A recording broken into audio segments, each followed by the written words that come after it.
Young Eryndor and the Whispering Horizon. In the year 2087, humanity had reached a pinnacle of technological achievement.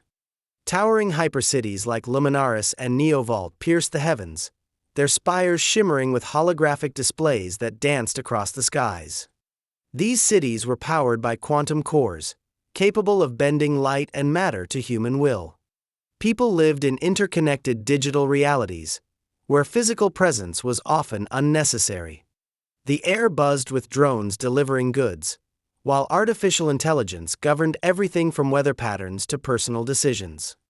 Yet beneath this shimmering veneer of perfection lay an unspoken discontent. The cities never slept, but their inhabitants often felt restless. The constant glow of neon drowned out the stars, and the hum of machines masked the whispers of wind and water. Many began to feel as though they were living in gilded cages, surrounded by abundance yet starved for meaning. "Do you ever wonder," Eryndor's grandmother once asked him as they sat on her balcony overlooking Luminaris' endless skyline, "if we've traded too much for all this?" She gestured toward the city below, where streams of light moved like veins through a living organism. There was a time when people looked up at the night sky and saw infinity. Now they look up and see advertisements. "But isn't this progress?" Eryndor had replied, his youthful curiosity tinged with doubt he couldn't quite articulate.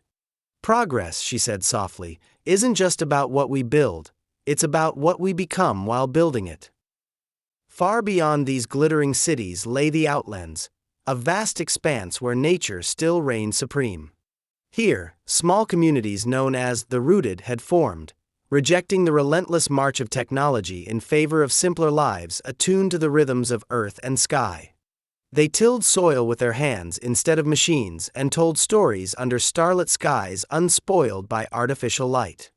In these two worlds, one defined by its technological brilliance and another by its primal simplicity, humanity stood at a crossroads.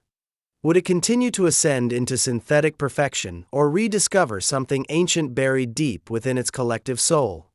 For Eryndor, this question would soon become more than philosophical, it would define his destiny.